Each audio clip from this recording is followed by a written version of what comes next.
There's a chant that we frequently repeat. The subject aging, illness, death. Subject is separation. The Thai translation is aging is normal, illness is normal, death is normal. I'm going to look at these things from a distance. They do seem normal.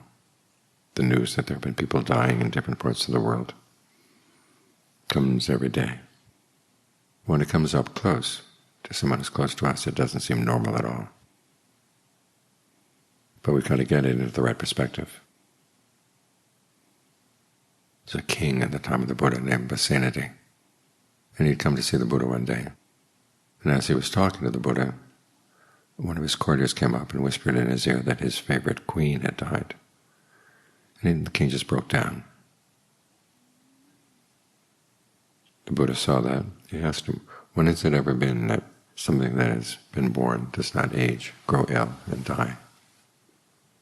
This is the nature of the world. It happens all over the place. It's good to think about that when a death comes near. On the one hand, it reminds you that you're not being singled out for something unusual. And the grief you have can be turned to compassion as you think about all the people in the world who've suffered a loss. You see them walking up and down the streets. They're everywhere. People carrying a loss around. And that transmutes your grief into compassion, which is a more uplifting and more useful emotion. But before you get there, you do have to think about the particularity of this particular loss.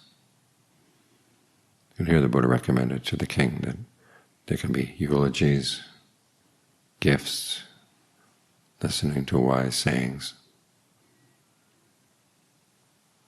as a way of expressing your grief, expressing your appreciation for the person who's passed away.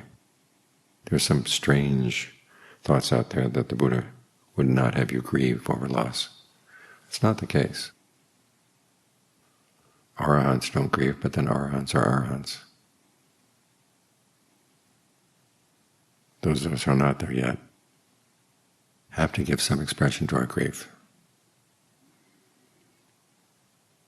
Otherwise we carry it around. So there are traditions in Buddhist countries that you give gifts to the monks and dedicate the merit to the person who's passed away, or you take on some extra precepts and then dedicate the merit to the person who's passed away, or you meditate. When you meditate to dedicate merit, try to be really strict with yourself that you're going to make your mind one as much as you can. Because the values of the mind are, in some ways, are inverse to the values of the world. In the world, the more things you have, the better. With the mind, it's not the case that the more thoughts you have, the better. Actually, you want to get the mind centered around one thought.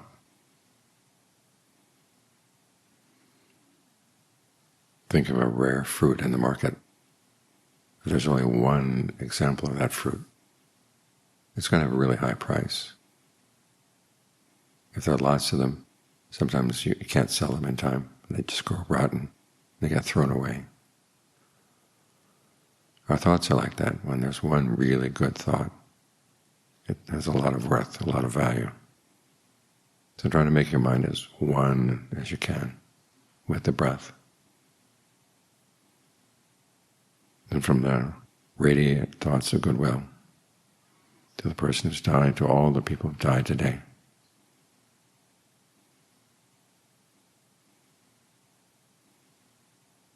And that way you can help the others at the same time as you're soothing your own mind. It's good to listen to wise sayings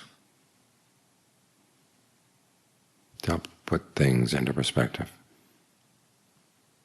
To remind yourself that as long as there is still craving in the mind, it's going to be subject to these things: aging, illness, and death, separation.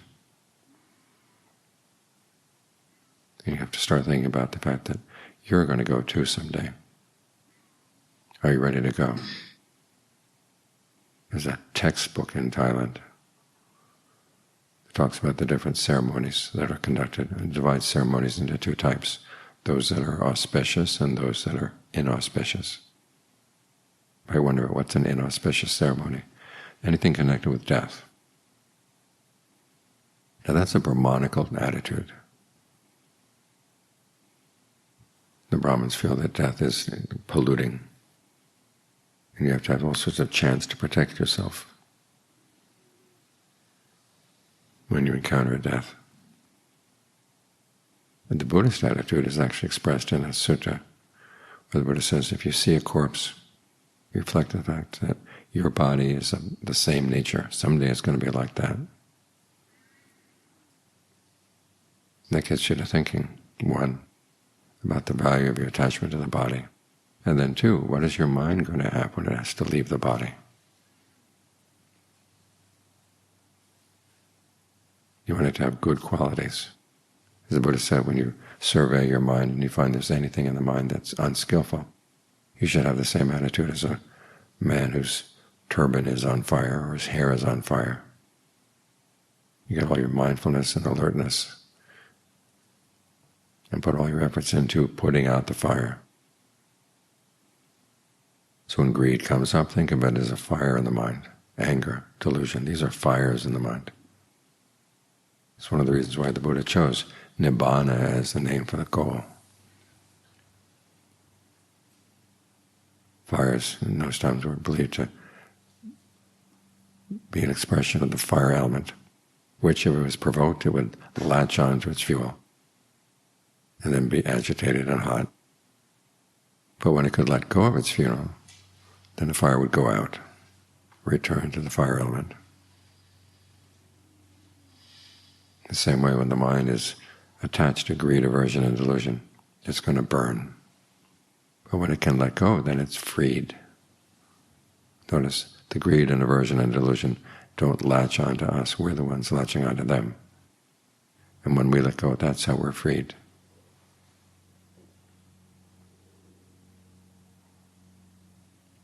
So when you think about this, then any ceremonies around death become auspicious. As the Buddha said, heedfulness is an auspicious sign for the mind.